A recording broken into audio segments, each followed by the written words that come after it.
Dando sequência aos nossos estudos das segundas-feiras do Grupo Espírita Fraternidade, o nosso conhecido Caminho de Damasco, nós vamos iniciar o capítulo 28 do Evangelho segundo o Espiritismo, que é o último deste livro, cujo título Coletânea de Preces Espíritas.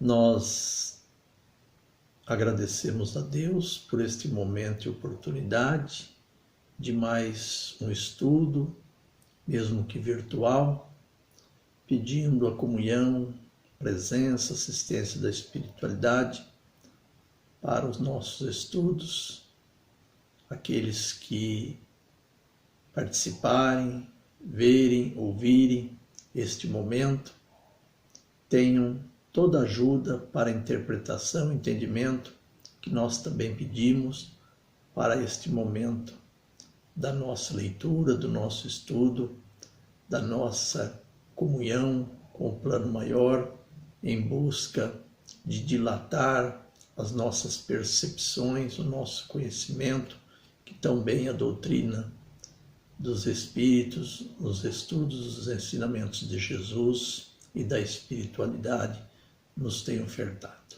Em nome de Deus e de Jesus, iniciamos nosso estudo de hoje.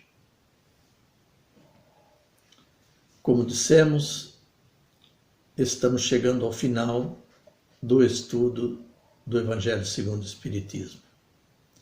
E nesse último capítulo, de número 28, com o título de Coletânea de Preces Espíritas, Allan Kardec nos traz subsídios para a utilização desta ferramenta importante, como nós vimos nos estudos que fizemos por diversas vezes do capítulo anterior de número 27. Falamos bastante sobre a prece. Então, Kardec deixou para este final, por motivos óbvios e orientações da espiritualidade, o estudo que hoje iremos iniciar. Provavelmente, nós vamos vê-lo, estudá-lo por mais de uma vez. Kardec inicia dizendo: os espíritos sempre disseram, a forma não é nada, o pensamento é tudo. Orai cada um segundo as vossas convicções e o modo que mais vos toca. Um bom pensamento vale mais que numerosas palavras estranhas ao coração. Então, já começa Kardec dizendo que a oração é uma coisa muito particular, que cada um deve fazer, deve fazer, conforme lhe seja mais fácil, conforme ele seja capaz, por ser um colóquio, uma conversação com Deus, seja direto ou indiretamente, nós utilizamos como fazemos nas nossas conversas com os nossos irmãos, com os nossos familiares, com os nossos amigos, Conversamos. Então, a forma não é nada, o pensamento é tudo. E continua Kardec: os espíritos não prescrevem nenhuma fórmula absoluta de preces.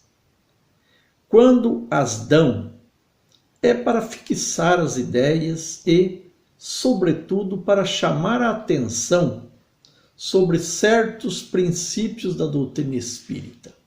É também com o objetivo de ajudar as pessoas que têm dificuldades para expressar suas ideias, porque existe as que não creem ter realmente orado se seus pensamentos não foram formulados. Tem pessoas que, para orar, precisam falar, assim como pessoas para lerem, para estudarem, não fazem só com os olhos, muitos precisam falar. Eu me lembro que quando eu estudava no colégio, e eu vinha do sítio, e sempre chegava bem mais cedo do início das aulas, E na rua que eu subia para o colégio, passava pela casa de uma colega que estudava inclusive na mesma classe. E por diversas vezes, hora que eu estava passando em frente à sua casa, ela estava dando volta ali na casa, no quintal, e estudando ainda, talvez em dias de provas, em voz alta. E eu ficava intrigado porque eu não fazia isso, eu estudava somente com os olhos. Eu lia sem articular palavras. E essa minha colega estudava lendo em voz alta. Então é assim que ocorre com muitas pessoas que precisam articular as palavras, precisam falar para se sentirem que realmente cumpriram certinho com a obrigação, com o dever, né? Então, ela pode, a prece pode ser tanto articulada como não. Continua Kardec. A coletânea de preces contidas neste capítulo é uma escolha feita entre as que foram ditadas pelos Espíritos em diversas circunstâncias. Eles ditaram outras, e em outros termos apropriadas a certas ideias ou as causas especiais. Mas pouco importa a forma, se o pensamento fundamental é o mesmo. O objetivo da prece é elevar nossa alma a Deus. A diversidade das formas não deve estabelecer nenhuma diferença entre aqueles que nela creem e ainda menos entre os adeptos do Espiritismo, porque Deus as aceita todas quando são sinceras. Então não tem uma prece especial que seja mais agradável a Deus, porque se o sentimento, o pensamento é tudo, é isso que vai ser agradável a Deus. O nosso pensamento, a forma como nós articulamos verbalmente ou somente no pensamento a nossa manifestação. Não é preciso, pois, considerar esta coletânea como um formulário absoluto, mas como uma variedade entre as instruções que dão os Espíritos. É uma aplicação dos princípios da moral evangélica desenvolvidas neste livro, um complemento aos seus ditados sobre os deveres para com Deus e o próximo, onde são lembrados todos os princípios da doutrina.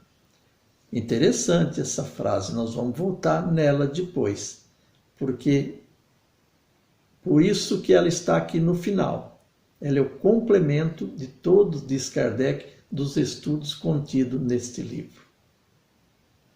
Então voltamos a esse parágrafo de Kardec, porque ele é interessante. Não é preciso, pois, considerar esta coletânea como um formulário absoluto, mas como uma variedade entre as instruções que dão os Espíritos. É uma aplicação dos princípios da moral evangélica. Repetimos, uma aplicação dos princípios da moral evangélica desenvolvida neste livro, o Evangelho segundo o Espiritismo, um complemento aos seus ditados sobre os deveres para com Deus e o próximo, onde são lembrados todos os princípios da doutrina. Nós vamos ver mais adiante, nesse estudo de hoje ou depois, todo tipo de prece, a quem nós devemos orar, por quem nós devemos orar, por quem se pode orar.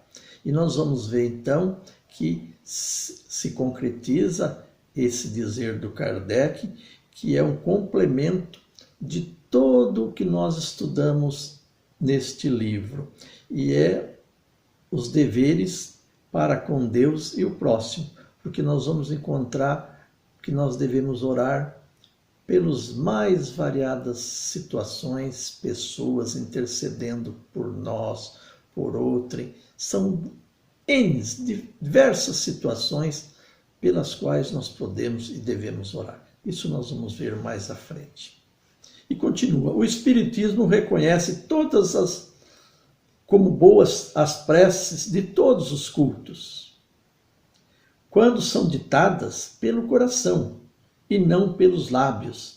Não impõe nenhuma delas, nem censura nenhuma. Deus é muito grande, segundo ele, para rejeitar a voz que lhe implora ou que canta seus louvores, porque a faz de um modo antes que de outro. Todo aquele que lançasse anátema contra as preces que não estão no seu formulário, provaria que desconhece a grandeza de Deus. Crer que Deus se prende a uma fórmula é emprestar-lhe a pequenez e as paixões da humanidade. Nada contra a maneira ou como outro ou qualquer um ore. Respeitemos a todas as orações, a todas as preces proferidas por quem quer que seja, de que religião, de que crença for. Deus é um só. E diz Kardec, seria reduzir Deus a uma pequenez, achar que ele aceitaria ou preferiria a oração desse ou daquele, dessa ou daquela crença, né? Então, temos que ter, o Espiritismo tem o maior respeito por todas as preces, por todas as maneiras de orarem das pessoas que o fazem, certo de que Deus ouve a todos os seus filhos, certo, né, como nós vimos, que o pensamento colocado na prece, a manifestação colocada na prece, que cada um faz na sua convicção religiosa, é o que o leva a ser ouvido, aceito, atendido. Não é por cultuar esta ou aquela religião, fazer a sua prece desta ou daquela forma, com esta ou aquelas palavras, que será atendido ou não, né? Todo o nosso respeito para com todas as crenças e todos aqueles que oram. Continuando, Kardec diz: uma condição essencial da prece, segundo São Paulo, nós vimos isso no capítulo anterior, 27, é a de ser inteligível. Inclusive, foi um item que nós não comentamos, das preces ininteligíveis. Então, ela tem que ser inteligível, a fim de que possa falar ao nosso espírito. Por isso, não basta que ela seja dita numa língua compreendida daquele que ora. Há preces em linguagem vulgar que não dizem mais ao pensamento do que se fossem em linguagem estrangeira, e que por isso mesmo não vão ao coração. As raras ideias que elas encerram são frequentemente sufocadas pela superabundância de palavras e o misticismo da linguagem. Então, é a questão da prece inteligível, quer dizer, é o sentimento, o coração. Não importa a palavra, se são palavras bonitas, se são abundantes, elas precisam dizer um pensamento, uma ideia concisa, clara, lógica, objetiva, né? A prece tem que ter um objetivo, ser sincera, ditas em palavras simples, sem fraseologias, né? Sem aquilo que não é realmente uma manifestação de humildade, de simplicidade, de sinceridade de propósitos. Tá? É isso que Kardec quis dizer. Diz mais: a principal qualidade da prece é ser clara, simples e concisa, sem fraseologia inútil, nem luxo de epitetos, que não são senão lentes de brilho. Falso. Cada palavra deve ter uma importância, revelar uma ideia, movimentar uma fibra. Numa palavra, deve fazer refletir. Só com essa condição, a prece pode alcançar o seu objetivo. De outro modo, não é senão ruído. Vede também com que ar de distração e volubilidade elas são ditas na maioria das vezes. Vêm-se lábios que se movimentam, mas pela expressão da fisionomia e mesmo o som da voz, reconhece-se um ato maquinal, puramente exterior, ao qual a alma permanece indiferente. O Cristo chamou de hipócritas os fariseus que rezavam, oravam, falavam em pé nas praças públicas, ficar nas sinagogas, falavam muitos, e estava ele justamente condicionando a prece a esse ato de simplicidade. Ela deve realmente externar um pensamento sincero, como nós dissemos mais atrás, e Kardec aqui tão bom elaborou, né? Ela deve refletir. Só com essa condição a prece pode alcançar o seu objetivo. Ela tem que refletir um objetivo sincero, feito com muita simplicidade e com muita humildade para ser atendida e atingir o seu objetivo, como diz Kardec. Continuando e terminando o preâmbulo, né, que é essa nossa introdução, o preâmbulo aqui do capítulo 28, Kardec diz: as preces reunidas nesta coletânea estão divididas em 5 categorias. Preces gerais. Preces para si mesmo. Preces pelos vivos. Preces pelos mortos. E preces especiais para os doentes e os obsidiados. Kardec então dividiu, na sequência do estudo desse capítulo, em 5 categorias as preces. Como nós vemos, preces gerais, preces para si mesmo, prece pelos vivos, preces pelos mortos e preces especiais pelos doentes e obsidiados. 5 categorias de preces. Com a finalidade de chamar mais particularmente atenção sobre o objetivo de cada prece e melhor fazer compreender a sua importância, elas são todas precedidas de uma instrução preliminar, espécie de exposição de motivos sobre o título de prefácio.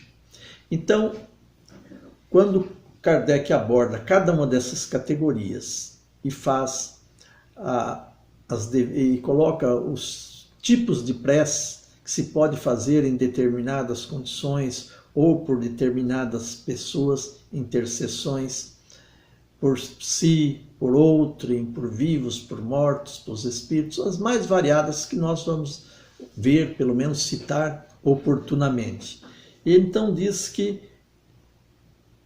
ele o faz desta forma, colocando primeiro um prefácio sobre aquele tema sobre o qual vai ser feita a prece, o seu modelo que ele coloca, né?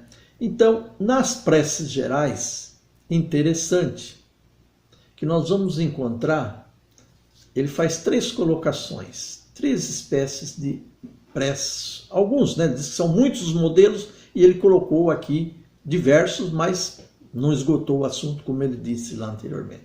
Então, a oração dominical, as reuniões espíritas e pelos médiuns. Então, como preces gerais, ele faz dá esses 3 exemplos de prece. A oração dominical, as reuniões espíritas e pelos médiuns, nessas 3 situações.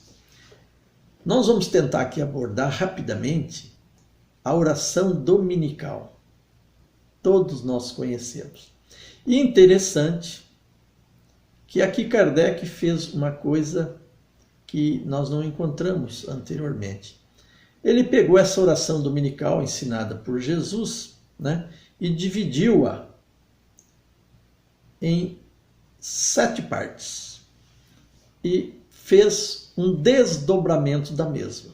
Então ele coloca aqui: os espíritos recomendaram colocar a oração dominical à frente dessa coletânea, não somente como prece, mas como símbolo de todas as preces. É a que colocam em primeiro plano, seja porque ela veio do próprio Jesus, conforme nós encontramos em Mateus capítulo 6, versículo de 9 a 13. Seja porque pode substituir a todas, segundo o pensamento que se lhes fixa. É o mais perfeito modelo de concisão, verdadeira obra-prima de sublimidade na sua simplicidade. Com efeito, sobre a mais restrita forma, resume todos os deveres do homem para com Deus, para consigo mesmo e para com o próximo.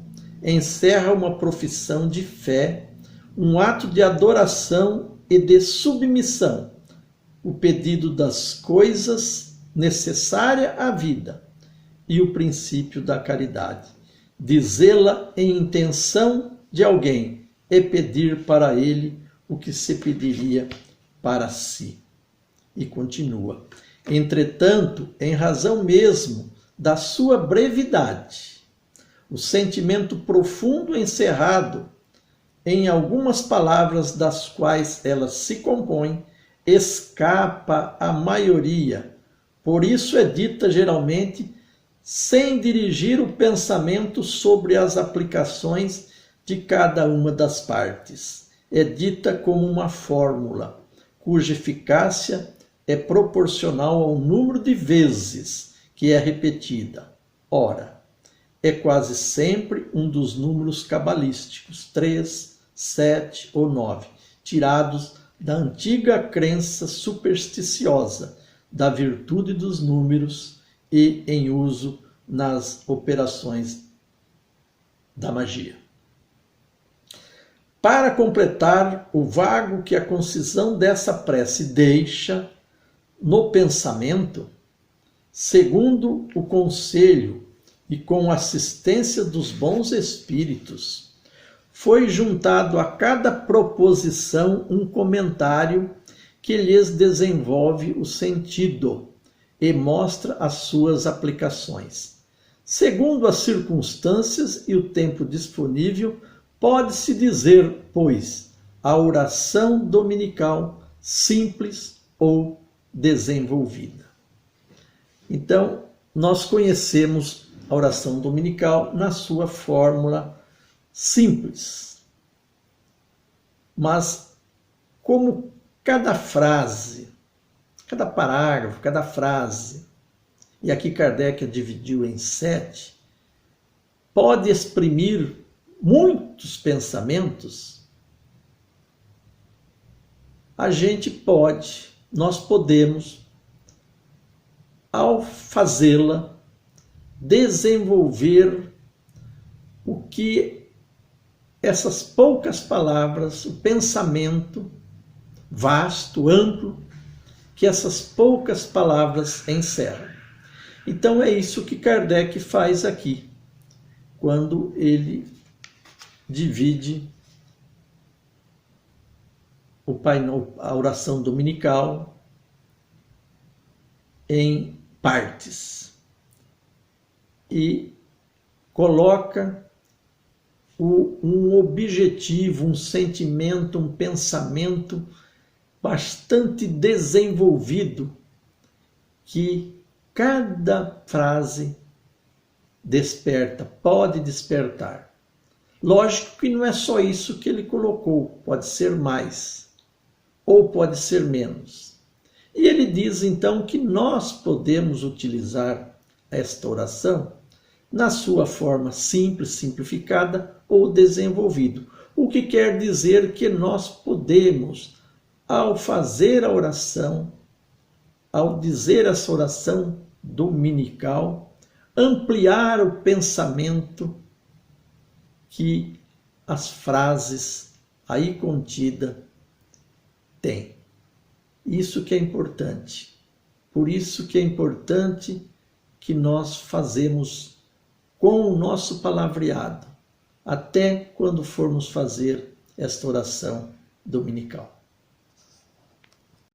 Nós não vamos conseguir ver tudo como Kardec nos ensina, mas nós vamos fazer rapidinho a passagem das partes e um breve comentário. Então, primeira, 1. Pai nosso que estais no céu, santificado seja o vosso nome. Kardec, então, desenvolve. Vou falar só alguns trechinhos que ele diz aqui. Cremos em vós, Senhor, porque tudo revela o vosso poder e a vossa bondade. A harmonia do universo testemunha sua sabedoria, uma prudência e uma previdência que suplantam todas as faculdades humanas. E por aí ele vai desenvolvendo tudo que está contido nesta primeira frase. 2. Venha o vosso reino.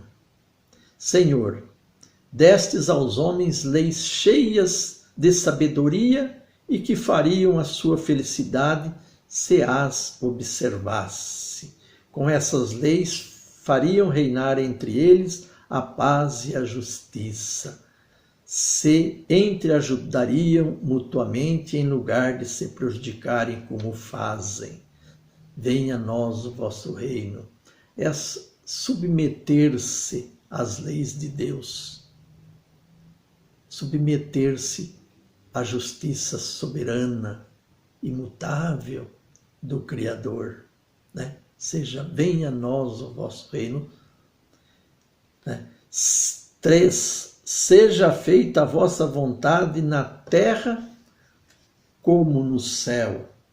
Se a submissão é um dever do filho com relação ao pai, do inferior para com o superior, quanto não deve ser maior a da criatura com relação ao Criador? Fazer a vossa vontade, Senhor, é observar as vossas leis e se submeter sem murmurar aos vossos decretos divinos. E por aí vai Kardec desenvolvendo o raciocínio mais amplo, né? Seja feita a vossa vontade na terra como no céu. Um ato de crer, de acreditar realmente na justiça de Deus, a qual todos nós e tudo está submetido.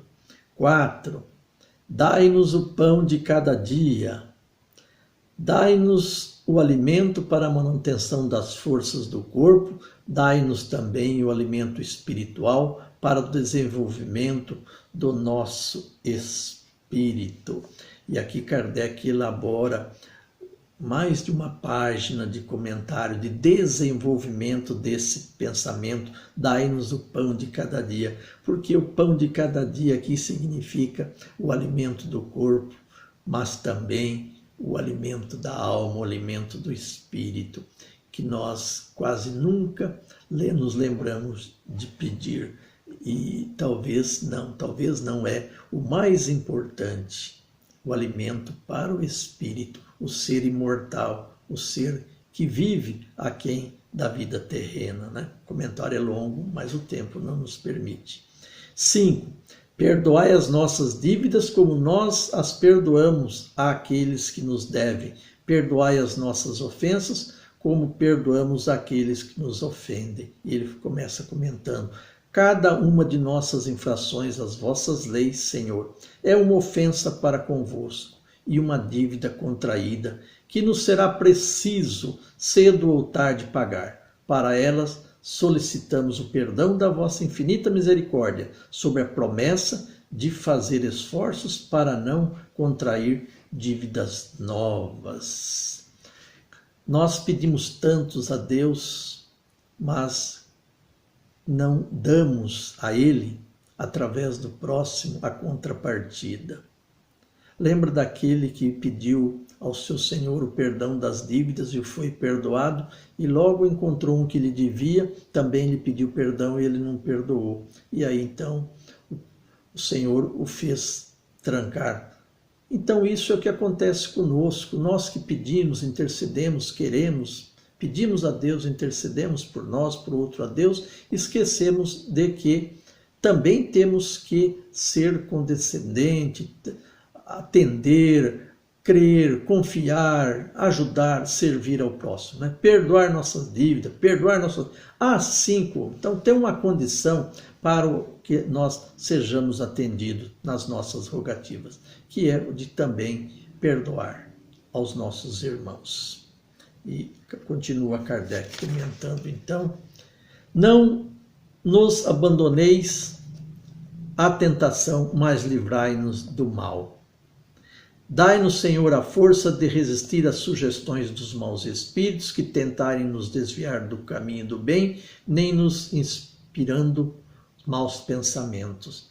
Nós precisamos de força, coragem, persuasão, oração e vigilância, recomendou Jesus, que é o que nós precisamos para controlar as influências externas e internas a que nós estamos submetidos, né? Dai-nos, livrai-nos do mal. O mal não está somente fora, o mal está em nós também. Talvez seja esse o que mais nós precisamos controlar com a ajuda dos bons espíritos por concessão divina.